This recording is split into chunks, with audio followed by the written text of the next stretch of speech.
Welcome back to the Middle-aged Bodcast with your hosts, Raging Rich. And me, T.A. Shelano. And T.A., here we are, episode 6. We are over the halfway point of season 1 of the podcast now. Yeah, it's really ramping up now, isn't it? And we've got another guest episode to come today with Amy here to talk to us about physical health. Hello. Thank you for joining us this week, Amy. No problem. So T.A., I think, as per usual, the beginning of the show is the weekly weigh-in. And last week, of course, my faux pas with the Chinese takeaway and putting on 4 pounds. So I'm hoping that a bit of work this week has put me back on track. So what's the deal at the moment? Well, drum roll, please. Thank you. So, T.A. Shelano is a non-mover this week. No weight on, no weight off. Must do better next week. And now, Raging Rich. And having not had a takeaway the night before the weigh-in this week, Raging Rich has lost 3 pounds.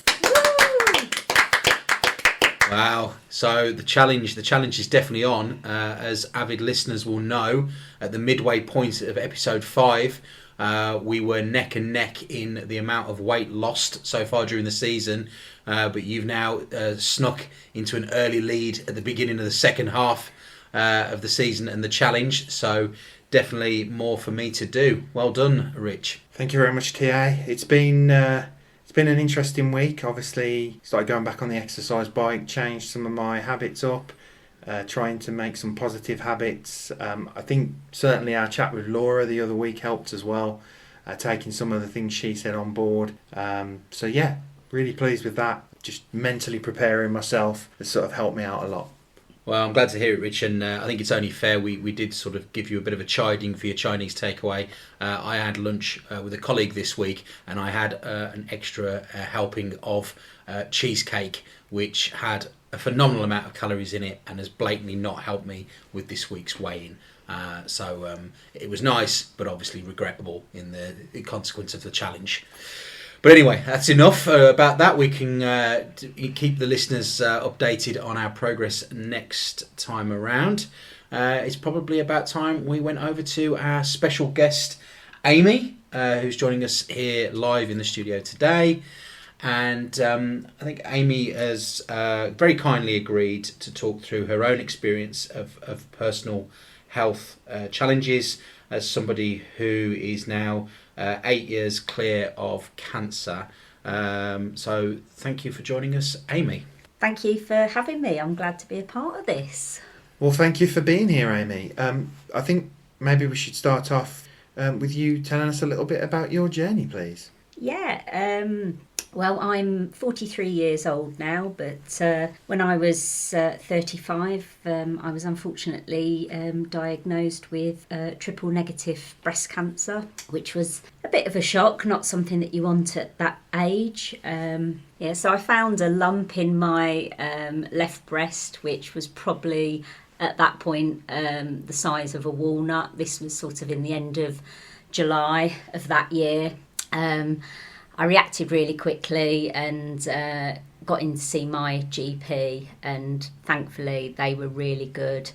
They examined me and said, look, it could be anything. It could be a cyst, could be just a bit of tissue that's kind of clotted, but we'll refer you to the hospital just to be on the safe side. And it's really good that they did kind of have that response, because I went to the hospital, had it biopsied, and then unfortunately they gave me the news that nobody really wants to hear. And then the whole sort of process was in motion from finding my lump to having surgery was about 6 weeks, which was just phenomenal. And then after that, I then started a process of treatment. It took about 8 months of sort of everything that I had to encounter along that journey. And then fortunately, I've come out the other end and, you know, I haven't had any issues of any reoccurrence. And for every year that goes past, you kind of get further away from the danger zone, which is good. Well, thank you for that, Amy.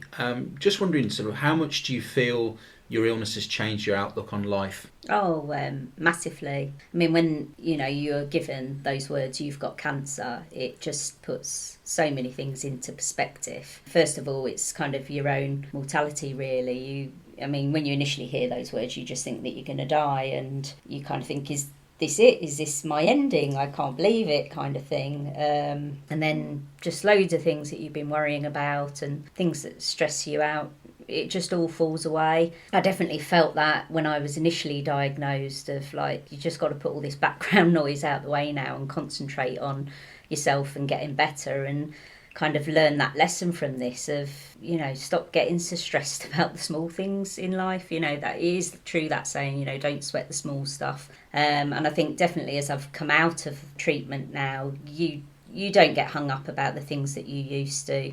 And it's silly little things, you look for positives in every single day because you've had the benefit of knowing what can happen when that can sort of be taken away from you. Well, thank you for sharing that, Amy. Just for some of our listeners who may not know what triple negative breast cancer is, could you just talk a little bit about that, please? Yeah, so there's lots of different types of breast cancer, but triple negative is probably one of the least known, and yet it's becoming, unfortunately, one of the more common ones, especially in younger women and women of certain ethnic groups.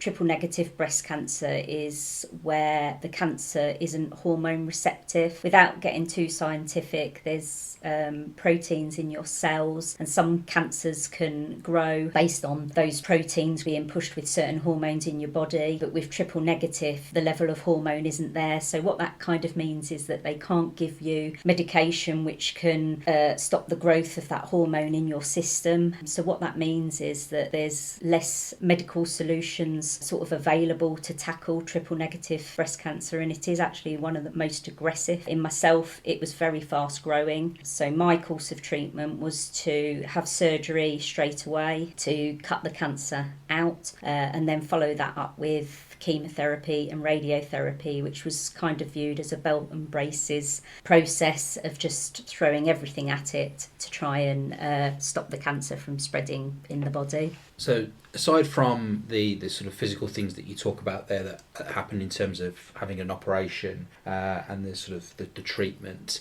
what else sort of helped you get through your illness?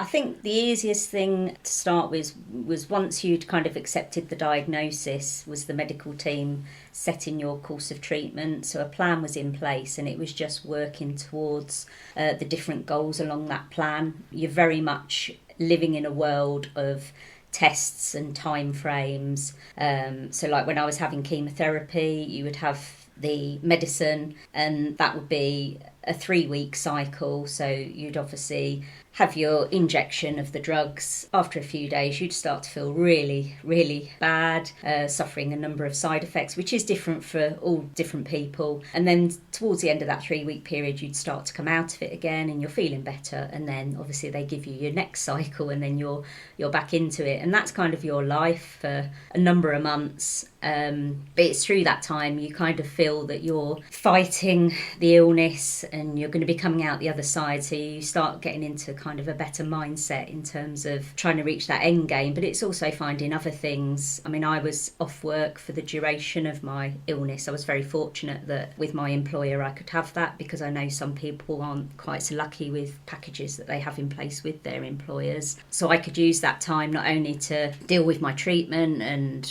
rest, but also to get involved in other things. So I did exercise, lots of reading, just tried to find some other enjoyment. And of course I had the support of my friends and family. I was very lucky. And do you feel that your experience of things has more value now than it did before, because you may not have had these moments again? It's funny, I've had this discussion with some friends of mine that I actually met through my hospital, through a breast cancer support group, and we sort of talk about that. And I think it's only from having that lived experience that you can kind of look back on it in this way. But we've all said that we're very lucky to have met each other. It's horrible the way that we have, but we feel that we've benefited from that, and we gain strength from that. And we have tried to help other people as well who have been at the start of their journey. And I think that was what was important for me, and why I did seek out the support group, because initially it was put to me and I was like, oh no, I'll be fine. And then kind of when I was going through treatment and you're spending a lot of time on your own and you're trying to be strong, and whilst you know that there is a light at the end of the tunnel, it's like you can't quite see that. And it was important for me to meet people that were living a life after cancer and getting older and it wasn't affecting them anymore. It was so important to see people that had come out of it and were now living, because you were stuck in a world where you were trying to fight this thing. You go into a hospital sitting with lots of people that are going through cancer at all different stages and just thinking, am I ever going to come out of this? Am I ever going to be clear? So yeah, it was important. So you think you're talking about almost a merging of the physical health issue that you're facing, which is threatening your life, versus then the impact that would have on your mental health. How do you think you would have coped if you didn't have that support network? Do you think your mental health would have suffered and could then adversely affect your sort of physical recovery? I think so, because I was going through a lot of things at the same time, because I was only 35, which was very young to kind of be going through this. And it was at a time in my life where I hadn't been married very long. Me and my husband were looking to buy a house and start a family. And of course, cancer put a stop to all of that. So straight away, I had to deal with that and that my life was about to change. And then because of my illness, certain options were no longer available to me anymore. And that was very difficult to deal with. And when I sort of talk about this at that time in my life, having children was very important to me. I actually, after having my surgery and before starting chemotherapy, I went through fertility preservation as that was offered to me, because I wanted to try and safeguard my fertility before I went through chemotherapy. But that delayed all that. So all my kind of ambitions of starting a family all had to be put on hold for years and years. And then coming out of that and dealing with the repercussions of treatment, it's really difficult. And I think without having support groups to talk to, and especially people that are going through the same thing as you. I mean, I did have some really difficult times, and I found an online group on Facebook called the Triple Negative Warriors, which is a forum of women that obviously have all got my cancer and of all age groups, and particularly around being in your 30s and fertility and all those kind of issues. It was being discussed, and I took real reassurance from a lot of the things that people were saying, and felt very hopeful about things for the future, and that maybe if your life went down a different path to what you kind of imagined it to be, would that be the worst thing in the world? No, because you've been through this process, and if you do come out and cancer doesn't touch your life again, then you're one of the very lucky ones, and you've got to learn to enjoy that and relish everything about your life, because a lot of people aren't as lucky as that. Well, thank you very much for sharing that story there. I'm sure there's much there that some of our listeners will be able to resonate with, whether they've been through similar experience themselves or people that they know. Just sort of keen to understand a bit more about what you've been doing sort of since your treatment and your recovery, and how you've approached your sort of physical health and well-being. If you can talk to us a little bit about that. Yeah, I mean, I always kept relatively fit. I used to regularly go to the gym and swimming and things like that. And I think when you're first sort of dealing with cancer, you think, why me? And then through sort of, the support groups and people that I've met along the way that I've sort of been talking about, you learn that, it can happen to anyone. I've come across people that, are fitness fanatics, vegetarians, never drank, never smoked. Then you've got the people that smoke every day, drink, eat cake. Cancer is kind of everywhere now. There's so many aggressors in modern life. It's really difficult to sort of not be affected by it, because our bodies just can't cope with it all now. And I think that's the thing. I kind of spent so long thinking, well, why me? What can I do? And initially, through a lot of reading I was doing, it was cutting out certain things and changing my lifestyle. And then it was getting to a point of, well, I do still want some enjoyment. I mean, I still drink alcohol, which is obviously a high-risk carcinogen, which is linked to cancer. They tell you this all the time, but, that is my choice. I've tried to be a bit more mindful of my drinking, which is easier said than done sometimes. But in other regards, I've tried to improve my diet, eating less processed foods, eating particular foods that are really good antitoxins for your body and keeping your cells strong. I do a lot of fasting as well. I get a lot of advice from people that I follow on Instagram, people who've been through cancer or people that are professionals in that field. So it's just getting a lot of information from different sources and sort of working out what works for you and your lifestyle and what you want to do. And again, it's just improving my health as much as I can. I'm, doing regular exercise, and through having treatment, I'm conscious that I'm at risk of a few things, osteoporosis being one of them, having really weak bones after having chemotherapy, because it is really detrimental to your body as much as it's saving your life. So I try and do a lot of weight training to maintain strength in my bones, to kind of future plan for myself. And I also take part in exercises that aren't weight bearing, just so that you're sort of improving your overall muscle mass in your body. How difficult a balance do you find it to strike then between this trying to look after your physical health in terms of having been through the experience that you've been through versus still trying to enjoy your life as well? Yeah, it was really difficult to begin with, because you just felt like everything you were doing was going to give you cancer again. Sometimes when I'd wake up with a hangover, I would feel so bad, because it was like, why are you doing this to yourself? You're potentially making yourself ill again. And the only kind of example I can use is every time you get into a car doesn't necessarily mean you're going to crash. And not that I'm promoting that bad habits is something that people should do mindlessly. I think, you should be mindful of what you're putting into your body and the lifestyle that you're leading, because there's definitely negative things you do that could contribute to poor health, but it's just kind of having that awareness and making that conscious choice, because I think otherwise it can drive you mad. You just worry about everything all of the time, and you have got to enjoy life to a degree.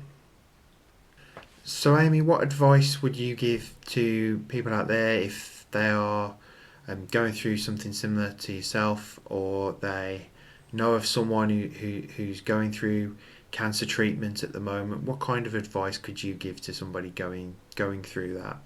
I think the important thing is to listen to your body. Your body is quite amazing. When I look back now, I think my body was giving me some signs that things weren't right. I mean, I was very lucky because I had a lump that appeared, it came out of nowhere and it was there. It was like, come on, deal with me. And I know some people aren't as lucky as that, especially with cancer. It can be a little bit sinister and it tends to hide. But I think if you don't feel like something is right, you've got to go to the doctors and get checked out. And if what they tell you initially you're still not happy with, you've really got to be your own advocate and push till you kind of get a response that you're happy with. I've learned this along the way with people that were undergoing treatment as well. They were sort of being told one thing and they weren't quite happy with it. It didn't sit right with them, and some of the side effects and things they were having with their bodies, and they really pushed. And there are always alternatives, second opinions. So yeah, I think you've just got to keep an eye on yourself and look after yourself. The body it protects you, and you have to trust it and look after it. Are there any things that happened during your recovery where people did anything that was insensitive or didn't help or upset you at all, or since? Yeah, I had some comments just about oh, can you wear your wig, because by being bald it will upset other people. And it's like, well, don't you think it's upsetting me? I'm the one that's lost my hair. And when I'd lost my eyebrows and my eyelashes, you did look different and you were very puffy faced, and people said, oh, you look really ill at the moment. It's like, actually, this is a sign that I'm getting better. This is, the price that you have to pay in order to get better. So that was difficult. But I think a lot of that is kind of people's just misunderstanding around cancer and treatment. The funny thing with me was, you know, the cancer was taken out of my body when I had the surgery. I was very lucky that I was only stage 1, which meant it was within my breast tissue only. It hadn't spread anywhere else. So the purpose of my treatment was just to ensure there were no rogue cancer cells in my body. But it's like in my head, I wasn't ill anymore. I was just kind of going through this process to get better. I mean, I think I was more fortunate than some other people that I've spoken to. They had some real difficulty with their loved ones. I mean, surprisingly, a lot of the women that I came into contact with had lost their partners, like their husbands, just couldn't cope with it, like that lack of physical contact, having to deal with sort of side effects of treatment and watching your partner go through it is really difficult for people. So a lot of women kind of got left on their own to deal with things, and I'm just grateful like I didn't have to go through any of that. I think it's interesting to see at this point as well that, and we covered this in a previous episode, but it's just that you don't know what somebody else is going through in their life and how important it is to consider that and be kind to people. And I think we'd probably like to add, obviously, a disclaimer here, and I'm sure Amy will join us, that if you are worried about your health, we've obviously spoke very deeply here around breast cancer, but if there are any issues that you're encountering with your health, whether it's indicative of breast cancer or other cancers or other conditions, we would obviously recommend that you do speak to an appropriate medical professional. Thank you. Well, thank you very much, Amy, for joining us here today and for sharing your story. Oh no, thank you for having me. I'm really grateful to have kind of had this opportunity to tell my story, and I'm coming up to my 8-year anniversary this year, and I just want to kind of give that optimism to people who may have just been diagnosed or going through treatment or are just scared about things that are currently happening in their life, that it's only for a very short period and you've just got to face it, put all your strength together to get yourself through it, and then when you come out the other side, you're stronger for it and you enjoy life.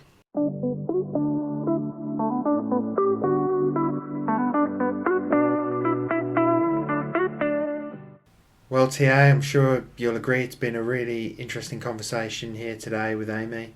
Yeah, another great guest episode there. Really enjoying the guest episodes, actually, Rich, getting different perspectives on really important topics. But I suppose we should now talk about the next episode of the Middle-aged Bodcast. Unbelievably, we're going to be up at episode 7, where we'll obviously be talking a little bit more about our weight loss challenge, but also we're moving to a topic around recreation. I'm not going to say too much more at this point, so we'll keep it vague if people can join us and have a listen to that. So really looking forward to that. And final word to Amy. Yeah, I just want to thank you for having me, and can everyone just please take a bit of responsibility for their own health, especially for women, you know, perhaps just once a month check your breasts and give them a proper examination. I'd say only do it once a month, because then you will notice any changes, and obviously if you do find anything that you're not happy with, make sure that you contact your doctor. And this doesn't exclude you men either. Men can also get breast cancer, so you should check your chest area, and also you should be checking downstairs as well. I know a lot of men just reluctant to deal with anything health-wise or go to the doctors, but you really need to be your own advocates and look after yourselves.